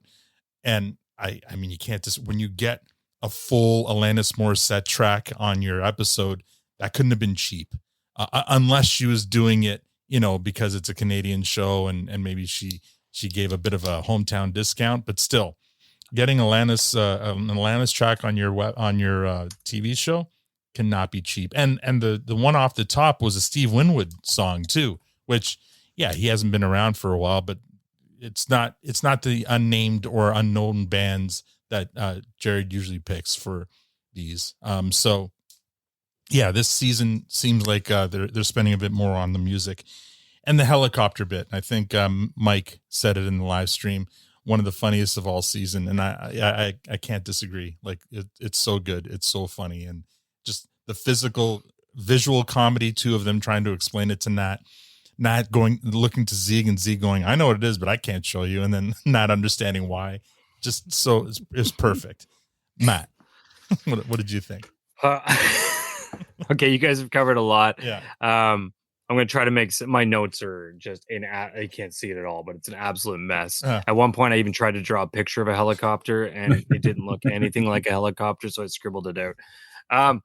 So let's start with that. In a group setting or alone, any guy who says he's never helicoptered is fucking lying. Okay, let's just get that out in the open. At some point in your life, every man is helicoptered. So don't ladies, just there you go. That's for you. I will quickly comment the weird Sudbury one. Yeah, I find it a little odd. At least at this point, I'm curious to see where it goes. I've seen some of it. I don't really remember much. I still haven't finished the season myself. But it feels almost like, when they do like sequels to movies and then they replay the same gag, and it doesn't quite hit as hard. It feels like the No Show After Party build up again. Yeah, I was thinking the same thing. Only now it's the weird Sudbury. So, I'm hoping the payoff's there, and I mean it's something for them to look forward to. So we'll see where it goes. I got to applaud the scene, the undergarment scene in the locker room where they're talking to the guys around the helicopter and all that shit. That's a fantastic scene to coordinate 9 actors in one room with dialogue, all providing equal coverage. The little side banters going on. There's a lot happening on that single shot in there. And I loved it. It almost, I feel like it's ones that even Victor Michael, this went on a little bit long, but again, I really liked it. I thought it played really well as you went through it. So that was a fantastic moment from my perspective. And let me add, I feel like Jared is making a statement in that scene. I think he's like kind of, this political correctness has gone a little too far in the other direction when it comes to this. Yeah. When you have, and I don't know if there's truth to what they're talking about, but it probably is. Yeah. I wouldn't be surprised if this is something that's happening, especially for the younger, like hockey leagues and stuff that the kids can't like get naked and I wouldn't be surprised. So I don't know. So my oldest is in grade 9, right? So he's in high school now. He has phys ed this semester. And I keep saying, are you going to take clothes to change into? And he's like, oh, we don't do that. I'm like, what the fuck do you mean you don't do that? He's like, I mean, you just, same idea. It's like, you wear and then you sweat. And he's like, well, it's last period, so it doesn't matter. I'm like, but does anybody get changed? He's like, no, not really. Like what? Like I remember it was a requirement when I was in high school that and if you didn't bring your clothes, you sat out. Like it was that simple. So I'm like, no one showers, and I don't know if it's just a grade 9 thing, and as he gets into older grades, it might change. But that I don't even know how to approach him. Like, I guess that's how you guys do it, and I guess you're just gonna stink at the end of the day. But yeah, it's a weird. I don't know. The world is strange. I can't keep up. I gotta give some mad love to that scene, the 3-in-1 scene as well. I love the PWHL plug. I'm assuming that was probably a combination Tessa Bonham working with Jared on that one, because I know she's quite involved in that league as well. Oh, yeah. Along with those as who is they brought Kenzie on. Lalonde. Yeah, for sure. Yeah, of course. Yeah, of course. But I'm sure that's where that connection came from. So that was amazing. And the writing in that scene was so tight. Yeah, it was good. To me, I so felt for Shoresy there, right? it was like he was in quicksand. Yeah. And everything he said, he knew what was happening, but it's one of those, it doesn't, you're better off to just leave set at that point and let it play out, because But they wouldn't let him, right? He didn't want to answer their question. He didn't everything he said just dug him deeper. And it's like he got set up and set up and set up, and it was just it played out so beautifully. So I really, really enjoyed it. No, I'll hand off in 1 second. One last comment, because I know there's lots to go. The long sleeve golf shirt comment. I know, right? Let me tell you how when they pulled those things out, I even said it out loud. I'm like, I don't think I've ever seen a long sleeve golf shirt. And then Hitchcock said it. I fucking died. I'm like, right? Oh my God. That was just so those small details, man. That was a highlight for me in that episode. Nice. 10. Yeah. So I want a follow-up question there, Matt. When you were saying, how far along have you watched already? I think I got to episode. Have you watched the next 4. episode? Yeah. I don't remember it. I watched it once with my son, like the day it came out, and I haven't even looked back once yet. Oh, okay. So I need at least a couple to go. When you made the comment that, they were attacking Shoresy on the panel, and at the last scene, they're watching. Well, I don't think I said attacking. I said that they were watching. See, I didn't say that. They were watching back the. You kind of generalized that statement there. I did, and I'm moving past it quickly.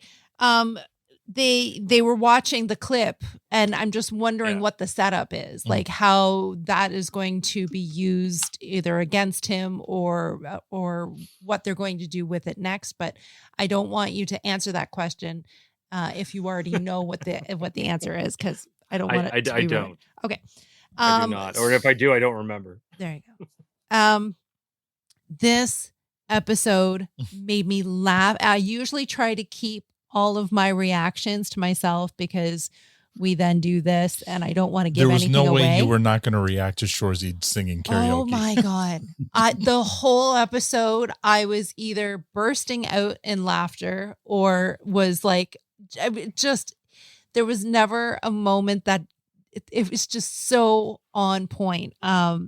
Every little thing, like how Michael's reaction to the Blueberry Buddies long sleeve t-shirt, that was hilarious. Or the golf shirt, that was hilarious what he said. And him again in the dressing room with the guys, and the other goalie saying, I can feel the weakness leaving my body.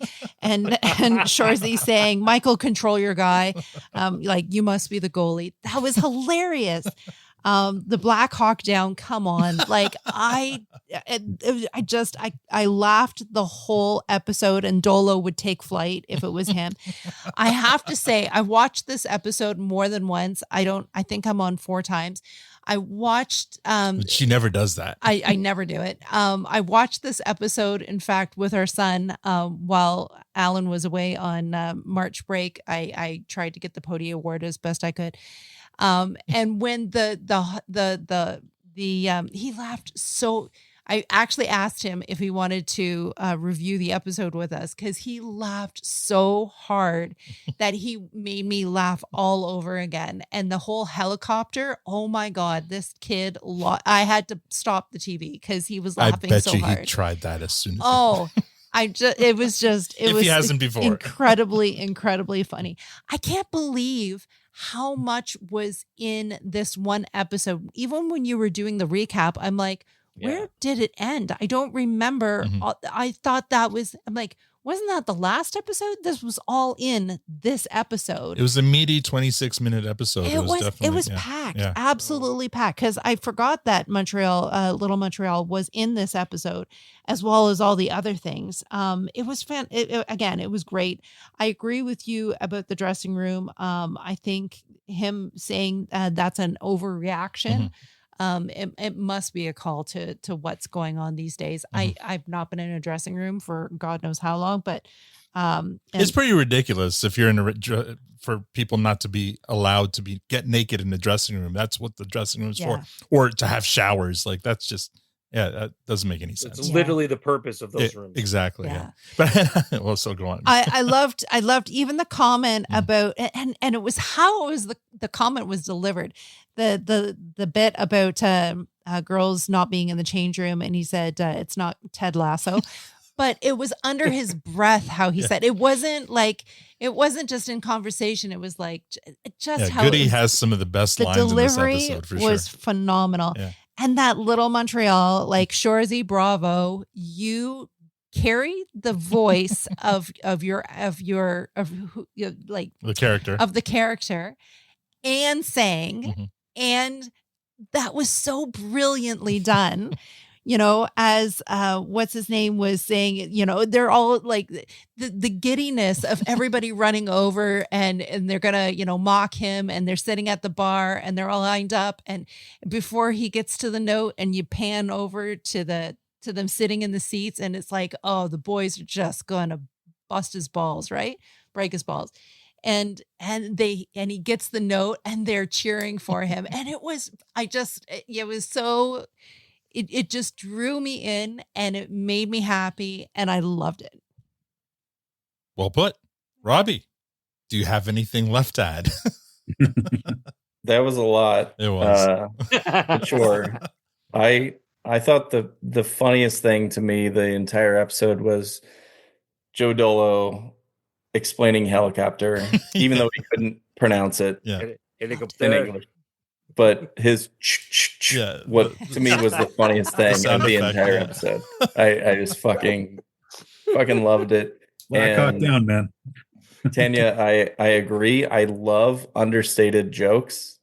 The little Ted Lasso, like my favorite joke in the entirety of Letterkenny is when Katie says, "Wait, Glenn, what do you mean by change teams?" And he just goes, "Catholicism." Yeah.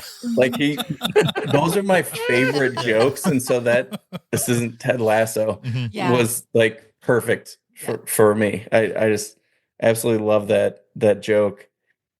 And just the wordplay is always fantastic. So when it got to science talk and he started saying neutrons and mitochondria, like the terms he just started listing, I was like, oh, I remember those from 7th grade science class. Yeah. Neutrons. I absolutely love those. And then, of course, the fact that it went to Little Montreal. Mm-hmm. So let's talk about Little Montreal and karaoke. Yes. And Al, you did in episode 1 refer to Matt getting helicoptered. That's right. I did. And so slightly different version of the episode term, 2 is helicopter and Matt getting helicoptered. Yes. Is nice. I mean, it's a perfect kind of combination there. So one of the great regrets I have is not going to Little Montreal when you guys did when we were up in Sudbury. Talk about that did a bit. You not? We did not. No. We were responsible. We had to be on set the next morning. That's right. We had to be on set the next morning, so we wanted to get a relatively good night's sleep. But a few of you went to Little Montreal. And the other thing I like about this, a lot of TV shows, they don't give you a sense of place, right? But Little Montreal is literally up the sidewalk from Sudbury Arena. So when they run from the front of Sudbury Arena to Little Montreal, that's exactly where it is, right? Which I appreciate, but no one will know that unless you know Sudbury, unless you've been there. But yeah, you guys went to Little Montreal. Talk a little bit about what happened there. Well, don't ask Matt because he doesn't remember. I believe there's video of Matt singing Bon Jovi. That's primarily accurate. There's I phase in and out a bit that night. So how many people did you piggyback? Because I thought so you got a helicopter from Robby, And you got a piggyback from Awesome? Awesome. Yeah. Those both sound like horrible things. I mean, everyone talks about it being an amazing night, so they can't be that horrible. I don't think I rode anyone else that night. Well, you need to ride things in threes, don't you? Like, isn't there like a trifecta of these things? My biggest regret for the night, and I'll put this on record, was not going up and saving Casey. So Casey got up, and what did she do? What song did she do again? Was it oh my god? Oh, If I Had $1 Million, wasn't it? Oh, I think she did I think she did Bare Naked Ladies, If I Had $1 Million. Love that song. And which is the way it turned out much better as a duet, even though the band sings it. And the guy who was hosting the whole karaoke thing jumped in to help her, and he was awful. Like he didn't know the words. I thought he fucking sucked. Oh, wow. Oh, he was so bad. Like he was making up his own lyrics to one of the most recognizable sing-along songs ever. And Casey to her did wave at me at one point, and I just waved back and didn't go because I don't know. I got stage shy for a second, and to this day, Casey, I love you. I should have come up there and joined you. If we ever get the chance, I promise I will think about doing it. So, Robby, how excited were you when you were watching Shoresy 4 and there was that little Montreal scene? Were you like, oh my God, we were there? Like, how did you react? It was amazing. It was so fun. The group that was there, Matt was there, Aaron, Awesome, Casey, I'm sure a few others. I wasn't at Matt's level, but still, Joey, I'm sure was there. Crystal clear. Yeah. From Joey was with me. Yeah. Yeah. Oh yeah, of course, Joey. But when I saw that, I was like, I've sang karaoke on the same stage as Shoresy, as Jared Kiso, as Shoresy. Yeah. We've sang karaoke. What did you sing? What did you sing? And it's one of two times in my entire life I've sung karaoke. Really? And yeah, and maybe the first time. And it was same stage. What did you do again? Wasn't it Third Eye Blind or something like that? I did Semi-Charmed Life. Oh, cool. Yeah. See, I remember some things. You do, yeah. And then at one point I, had some liquid courage and I had stupid ideas, and I turned to Aaron and I said, I'll bet you $20 we go outside, I'm going to pick up Matt on my shoulders and spin him around. And she said, her reply was, I'm not taking that bet because you're going to do it either way. And sure enough, and we maybe Awesome and I were thinking the same way, but Awesome gave you a piggyback ride for some reason. But then I picked you up in like a Lex Luger torture rack, but then just started spinning. If it makes you feel better, I've never felt more safe, Robby. I guess Matt just looked like he needed to be carried that night. That's I was like a little bebe. Yeah. Very cool. But it was What a the whole fucking thing night was so that fun. was. Yeah. So was there any we should also note that the whole thing prompted by Alexander, our friend Carl from the townhouse, was the one that told us to go to Little Montreal for karaoke. Oh, there you go. Listen to the episode of the produce stand right after the first night, where we have a pretty extensive conversation about Carl, aka Alexander, hoping he never listens to the episode. Fair enough. That's awesome. Did you cover all your points for this episode? The only other thing was with Alanis Morissette. And this is controversial because this term is used incorrectly. Have there ever been two more unlikely Eskimo brothers than Ryan Reynolds and Dave Coulier? Oh my God. Wait a minute. Did I know about Ryan Reynolds? I didn't know about Ryan Reynolds. I don't think I knew, but you didn't. Yo, really? Yeah. Did they? I didn't know that they were together. They were married, weren't they? Were they? They were at least long term. Huh. Well, like I knew about Dave Coulier for sure. Uncle Joey from Full House. Yeah, Full House. the guy with the woodchuck puppet. So and the guy who's dead. cut it out. Yeah, So, I knew that one. Yeah. Sorry, they were engaged. That was the but reason never for got married. You ought to one know. of her songs. Yeah. You ought to know. Anyway, But who? Ryan Reynolds is the other one. No way. Yeah. I did not know. Yeah, they were engaged. Well, not you married. say something about one thing about Ryan. Alanis is she's got range. More ways than one. Yeah, in more ways than one. And anyway, so let's move on quickly to ratings. Jeff, you're first. What would you give this episode? I don't think there's any other rating you can give it other than a fresh. It's amazing. Like the karaoke alone makes it fresh, but the whole helicopter thing, like one of the best scenes that they've ever done in all of Shoresy. So it's definitely a fresh for me. When I looked this up on IMDb, it looked like the sole writing credit was for Trevor Risk. I mean, I could be wrong there, but on IMDb it shows written by Trevor Risk and nobody else. Risky. So if that's the case, kudos to Risky, and it kind of makes sense because the whole anyway. Yes, of course. Have you seen a Risky helicopter? No, I have not. Is that what you're trying to I was say? going to say you cut yourself off there. I don't know what happened in that hotel room. Why that you does it guys make sense? What have you interviewed in. seen? What have you seen? No, I mean, he doesn't button his shirts all the way up, so maybe he doesn't button his pants all the way down. When I met up with Risk in Montreal, we did go karaokeing. So that's why it makes sense. Oh. Well, that's not the part you referenced. No. You started Anyway. helicopter and then you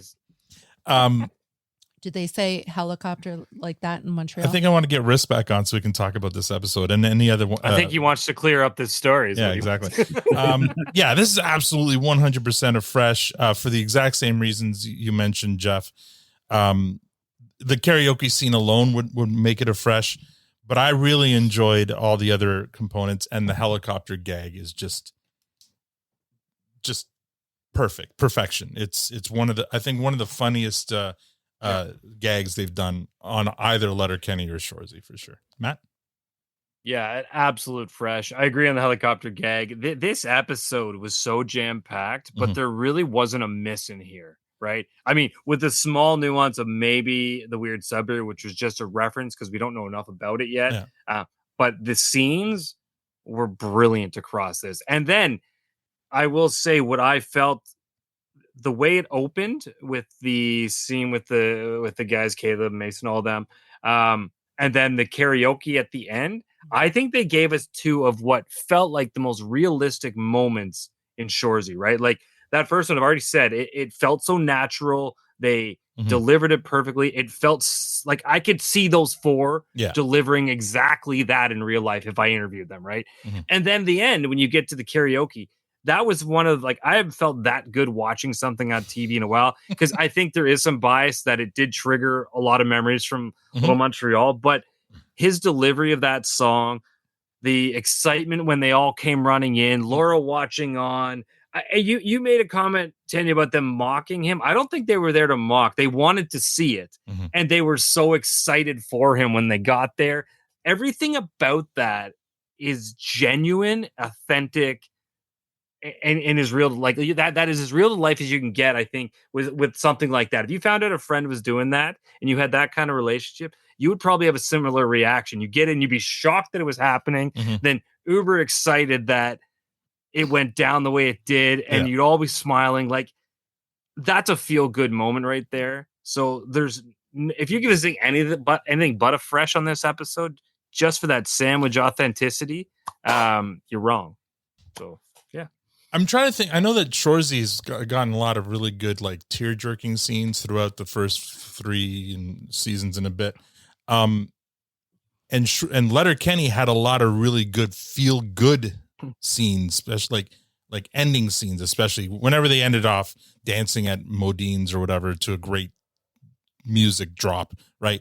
Yeah, they're usually really feel-good scenes, but I was trying to think of another really good feel-good scene on Shoresy so far, like this one. And I think this one here kind of tops that. It's almost like a throwback to those Letterkenny days. Yeah. Yep. Tan, your rating?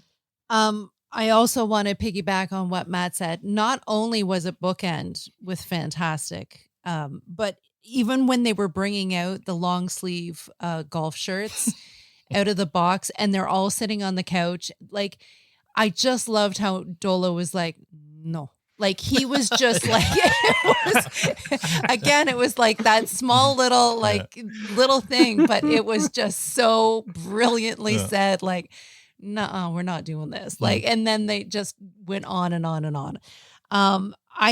I haven't seen the whole season yet, but I'm prepared to say this is my absolute favorite Shoresy episode ever. Wow. Of all Shoresy. It hit so many beautiful, funny, fantastic moments. It was packed and there was no lull in it. It was just absolutely hilarious from the opening to the end, and I loved it. So you give it a compost? I give it a unicorn. I give Who it a wants unicorn. to set the tone, boys? Who's gonna fucking set it? Who's gonna fucking set it? Whoa! Let's get on the go,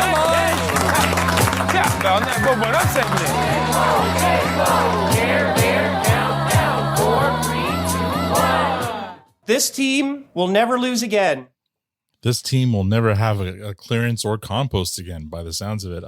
That's great. So the fresh is in the books. The unicorn's in the books. Robby, the pressure's off. But what would you give this one? Oh, not yet. Unquestionable fresh, of course. And I agree that the comment about Jared doing the karaoke and kind of the vulnerability of that, what it reminds me of is on International Women's Day when he goes to Katie and says, well, I trust her more than anything, whatever he says. It's kind of like that. And I love a character who's supposed to be sort of cold and heartless and very direct. But then when it's his sister in Letterkenny, or when it's the woman that he is absolutely devoted to, he'll do something as stupid as doing karaoke. It's just it's a really special way that he writes the show. And that maybe Risky writes the show. So good job, Risky. 100%. All right, we're moving on to MVPs. Jeff, it's to you first. Who is your MVP for this episode? All right, so in the true spirit of Victor, I've got two runner-ups. All right. The first one's going to be Little Montreal. Okay. All right. Yeah, that's good. That's a good one. That's, I figured, pretty solid. Originally my MVP was going to be straight out Goody. Just for the helicopter scene. I mean, ultimately one of the best. Yeah, one of the best ever. But to pull the true Victor, you need to dive a little deeper. Robby's shaking his head.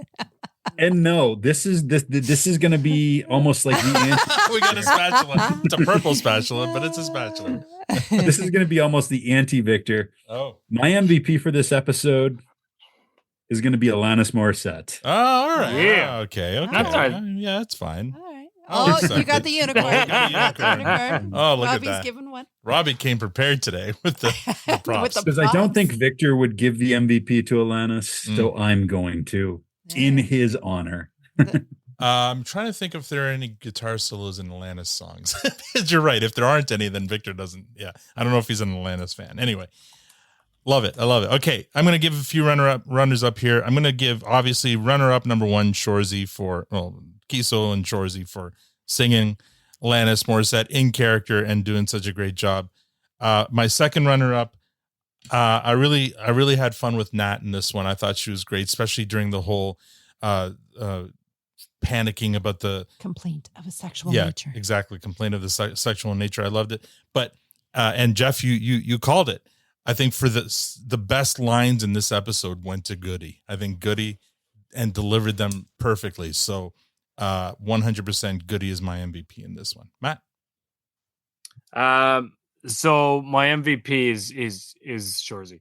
Like to get up there and do what he did. Come on. That takes it all. But my honorable mention, and I think he deserves it, is Carter, who's 18. So that's it. Yeah. Stop saying your age. Al, you're looking at me like you didn't know what I was talking about. I'm like, why? Okay, that's fine. Yeah, Carter, who's 18, man. That kid, I felt for him. He tried again and again. Tanya, your MVP. Man, it is so bloody hard. Like really, really hard. There were so many amazing characters, and everyone did such an amazing job. Like really, I don't know how to narrow it down. I loved the helicopter. Loved it so much. I think it's got to be the. I bet you did. I think it's gonna be the being in Nat's office and them and what's his name trying to say it's more of an H. Try to get the H in it. Like Goody, trying Goody to was great in this episode. Trying to instruct Dolo and Dolo trying again because that is my life. I like. How many words can I not say? And you guys try to get me to say them. Yeah, that was freaking hilarious. But again, my second then would be Michael's. That whole, control your guy and Michael's saying, shut the fuck up. Like he must have just loved that moment. Oh, so funny. So, I'm going to give it to the helicopter. All right. Helicopter. Yeah. That should have been. You're giving it to the helicopter. I'm giving no. To the helicopter gag. The whole gag. Yeah. The whole gag on the helicopter. Don't gag on. Okay, let's move on. Robbie, save us here. I'll go. I'm going to stick with helicopter. Runner up, Joe Dolo. Mm-hmm. I feel like he got more chances to kind of flex his acting skills and made You're great right. jokes. Again, every time he got excited about tubing, I was like, yeah, big smile. Yeah. I need one of our French speaking friends to explain to me the term that he uses for handsome man. Bonhomme. Which is funny because bonhomme is it means good man. Yes, good man. Good man. Okay. Yeah. And Tessa Bonhomme's last name is Bonhomme, but it's also like we learned that it was French for snowman, bonhomme de neige. So actually, neige is snow. Bonhomme would be good man of the snow kind of thing. Anyway, yeah, bonhomme. Whenever he says good man, like you see the sub says good man, he's saying bonhomme. Yeah. Okay. Yeah, that's a note that I didn't give was that 3-on-1 women to men with Shoresy was about my crush on Tessa Bonhomme. Right. So that's appropriate. But MVP is no question Shoresy for the karaoke. I mean, how could it not be? Perfect. And that's it. That's it. That's all. Yeah, you're right. I mean, that scene made the whole episode for sure. It's the one that everyone just was talking about. Like, I didn't have Shoresy singing bingo on my or singing karaoke on my bingo card for Shoresy 4. It makes you wonder though how many people now request that song for karaoke at Little Montreal. Right? Yeah. Oh man, I'd be so sick of it after. Yeah. All right, amazing. So before we move on to final comments, I just have one quick article of news. Shoresy related news. While we were, on break here, Dolo released a new track called Karma. I'm just going to play a little bit of it here because, we like to promote Dolo whenever we can.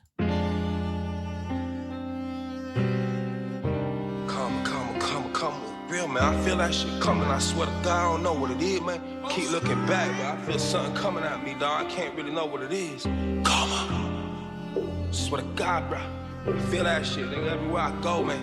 I leave the room, my shit, that shit coming, following me and stuff. Keep your head on the swivel, nigga. Trying to do good from now on. Karma is real, feel like it's chasing me, closing the deal, losing the baby, man of the house, R.I.P. daddy. Mama is crying, the joy cause she proud of me, stuck on your IG cause you still a part of me, knew I was wrong, but head is amazing, I gotta get going, and now with the problem, and damn, it's on, but me and my feelings, karma is real, feel like it's chasing me, closing the deal, losing the baby, man of the house, R.I.P. daddy. Mama is crying, the joy cause she proud of me, stuck on your IG cause you still a part of me, knew I was wrong, but head is amazing, I gotta get going, and now with the problem, and damn the song put me on my feelings. Damn the song put me on my feelings. Go ahead, cancel my meeting. Sight, we grown, we get to the business. Karma can wait a little minute. I closed the deal and lost the baby. Money, come and save me. I clean the crib, your room was empty. I really thought that shit would kill me. At night I'm alone. If you would call me, So that's Karma by Joe Dolo. Check it out wherever you get your music, Spotify or Apple, wherever. It's a great track. I'm trying to think. I don't know if Robbie's still there. He turned his camera off, but I think he may have performed this one at the Phoenix when they were in town for the Shoresy Classic, but I can't remember. Because when I heard it, I'm like, oh, that sounds familiar. So I think he may have performed that one live during the Shoresy Classic. Anyway, great track. Sounds like there's a bit of a heavy subject matter there. So it'd be interesting to like read those lyrics. Robbie's back. Robbie, do you remember Karma? Did he perform Karma at the Phoenix in Toronto? I don't remember. No. Anyway. Maybe he didn't have it written yet. I don't know most of the titles of his songs. But it sounded familiar, so I was just wondering if maybe that's where I'd heard it before. But anyway, it's a cool track. Anyway, let's move on to final comments. We'll go around the horn, starting with Jeff. Jeff. Just one quick question for everybody before we do the final comments. What's your go-to karaoke song? It's been a while. I'll share mine. It's been a while since I've done mine, but mine was always when I was a drunk little lecher and back in college, I would do my very best Brian Johnson voice and belt out "You Shook Me All Night Long" in the most tone deaf, screechy voice imaginable. I'm pretty sure it was ear rape for most people. So I apologize now. Attaboy. 30 years later. Yeah, that's hilarious. Go ahead. Go ahead. No, you go. I was gonna say, I don't know if I have a go-to. I mean, I've done karaoke a bunch of times, but I'd say my biggest one I've done at least twice. I closed out karaoke a couple nights with "The Joker" by Steve Miller Band. Okay, that's a good sing-along song. Yeah, love that one. Yeah. You used to go on the regular. We used to go every Sunday. We did go on the Sneakers regular. But then I remember you dropping me off, and then you would go when we were dating, and you would go, and then you would be like, "Hey, I won a prize last night." I'm like, "Prize doing what?" There was a place called Cadillac something or other in Newmarket that had a karaoke, but it had like 3 judges, so it was actually a singing contest. So you could go, and if you made it to the end, you could actually win a prize. And I do remember I made it to the final 2 or 3, and the song I did as my last song was "Kissing a Fool" by George Michaels, and I basically just serenaded one of the judges, like sang right to her. And I got her vote, but not the other 2. So I didn't win. I think I got a t-shirt out of it though. And by the way, Michelle says that in Boston, Dolo did perform Karma, so I'm guessing he probably did in Toronto as well. That's probably why the song sounded familiar. But yeah, I don't have a go-to song either. I think for a while there was probably like something by Counting Crows or something like that. And I know that when I went karaokeing with Risky, I did Word Up by Korn. So yeah. What about you, Robbie? Well, it's got to be Semi-Charmed. Yeah. Just because that's the same state, and the fact that I've done karaoke like 2 times. Mm-hmm. Although there's a bar down the hill here full of Idaho rednecks. And now I'm inspired to go down there and do "You Live, You Learn." There you go. See a big old fat white dude sing Alanis Morissette in front of a bunch of rednecks. Well, you say Sounds that pretty fun. But when Tanya and I used to go every Sunday, there was this one guy who was there all the time, big guy, and he always sang Bee Gees, and he hit the notes perfectly. He was always staying alive, and you walk up there and be like, yeah, there's no way this guy. It was kind of like the way Hitch and the Sluts reacted to Shoresy hitting the high notes. It's like, yeah, there's no way this guy's going to be able to sing this. And he would get up there and just nail it. And everyone just went crazy because he didn't sound the way he looked. And it was perfect. Yeah. Anyway, yeah, great question. Thanks, Jeff. Okay, so that's your questionable call, right? Yeah. Right. Yes. No, happy to be subbing in for Victor. I was worried because I had a feeling that this episode was going to get a fresh, but if anybody was going to go unicorn hunting, it was going to be Victor. So this is my first unicorn being on any of the episodes. Oh, so there you go. Yeah.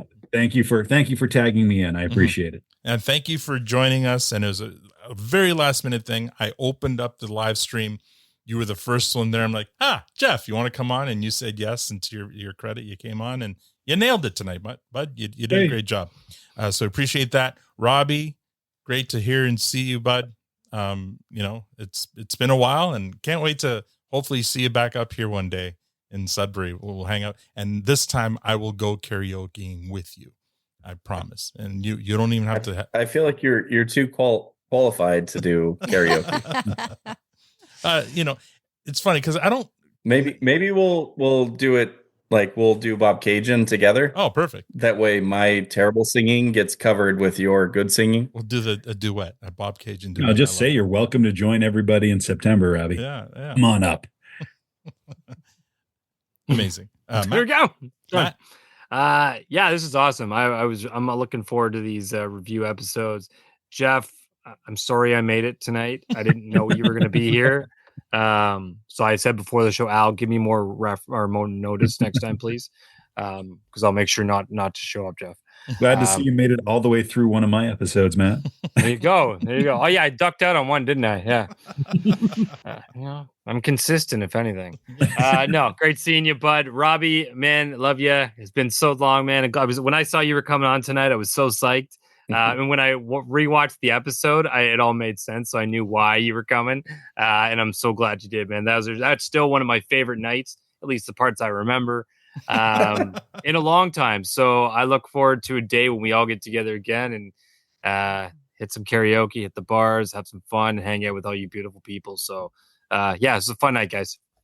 Honestly, I'd like to take credit for planning it this way, but it just ended up that this was the episode Robby got, and it was just perfect. So 10. Robby, I always enjoy our cooking with Robby shows, but I love that you brought props and to hear more from you.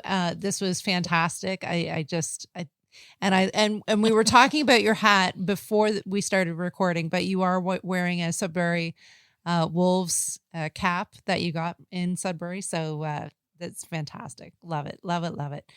And Jeff, thank you so much for subbing in for Victor tonight. It was brilliant. And I can't wait to hear if Victor agrees with your Alanis Morissette MVP. This was so much fun. I love watching I actually could not wait to do tonight's recap because I've watched it so many times and we finally got to review it. I can't wait to watch the next one. I'm eager. Are we like dominoes now? Are we in sequence? And we are back in sequence, and I don't think we're skipping a week until the end. Fantastic. So we're good. Fantastic. Yeah. Awesome. Looking forward to it. All right, Robby. Oh, I have more? Your final comments. Oh, okay. If you'd like. If you like, you can say fuck off, Matt, and then leave it at that. I thought I already gave my... Yeah, okay. I don't know. Nothing. Thank you all. Love talking to you all. Yeah. Good to see you all. It was funny, Al, you just alluded to this, but when you said, well, we still need somebody for episode 2, and I said, I'll do it. Mm-hmm. And because I haven't been able to do one in a long time, I was like, I'll do it. And then when I rewatched, because we've been watching, and realized it was the episode with Little Montreal, I was like, oh my God, this is perfect. It was. Yeah. It was meant to be. Yeah. So it worked out perfectly. And yeah, just good to talk to everybody. All right. So let's guess what I'm playing us off with here tonight. This is definitely going to get us removed from YouTube, but who cares? Feel free to sing along, everyone, to You Learn by Alanis Morissette.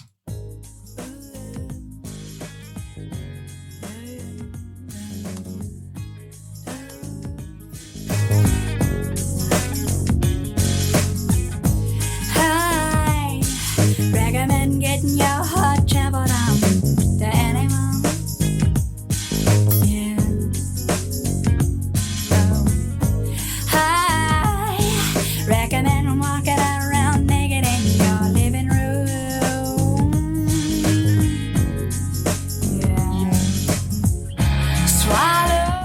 And that's all we have for this episode. Next week, we welcome our buddy Ryan to the Produce Stand to talk about episode 3, The Itch. Until then, if you'd like to support the podcast, become a patron or tell a friend. Also, follow us on Blue Sky at ProduceStandPod.com. Thank you for joining us. Now we're going to the after party. On behalf of Robby, Tanya, Matt, and Jeff, and myself, thank you for listening. Have a great week. You